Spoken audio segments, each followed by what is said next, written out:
ഇന്ന് നാം കഴിക്കുന്ന ഭക്ഷണ പദാർത്ഥങ്ങളിൽ 2 ഏകകങ്ങളാണ് ഞാൻ ചർച്ച ചെയ്യാൻ ആഗ്രഹിക്കുന്നത്. ഒന്ന് ഗ്ലൈസിമിക് ഇൻഡെക്സും ഗ്ലൈസിമിക് ലോഡും. ഇവ തമ്മിലുള്ള വ്യത്യാസം എന്താണ്?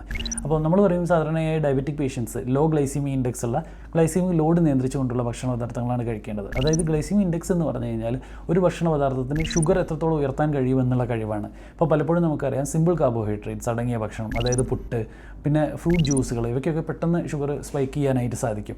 നേരെ മറിച്ച് ചില പഴങ്ങളായ ആപ്പിൾ, പപ്പായ, പേരയ്ക്ക, ഇതിനൊക്കെ ഷുഗർ വളരെ മെല്ലെ അത് ഉയർത്തുകയുള്ളൂ.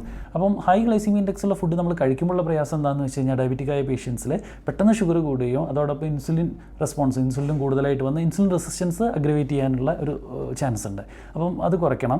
രണ്ടാമത്തേതെന്ന് പറയുന്നത് ഗ്ലൈസിമിക് ലോഡാണ്. ഗ്ലൈസിമിക് ലോഡ് എന്ന് പറയുന്നത് ഏകകം ഗ്ലൈസിമിക് ഇൻഡെക്സും അതോടൊപ്പം ഒരു സെർവിങ്ങിൽ എത്രത്തോളം കാർബോഹൈഡ്രേറ്റ് അതിലടങ്ങിയിട്ടുണ്ട് എന്നുള്ള വസ്തുതയും കൂടി കണക്കിലെടുത്താണ് നമ്മൾ ഗ്ലൈസിമിക് ലോഡ് നിർണ്ണയിക്കുന്നത്. അപ്പോൾ ഗ്ലൈസിമിക് ലോഡ് പരിമിതപ്പെടുത്താനുള്ള ഏക മാർഗ്ഗം എന്ന് പറയുന്നത് കഴിക്കുന്നതിൻ്റെ പോർഷൻസ് കുറയ്ക്കുക എന്നുള്ളതാണ്. ഒരാൾക്ക് ചക്ക കഴിക്കണം എന്നുള്ള ആഗ്രഹമുണ്ട് ഡയബറ്റിക് ആയ ആൾക്ക്, എന്നിൽ 2 ചുളയിലൊക്കെ ഒതുക്കുക. അങ്ങനെ കാരക്കയാണെങ്കിൽ കാരക്ക, ഒരു കാരക്ക അതിലൊതുക്കുക എന്നുള്ളതാണ്.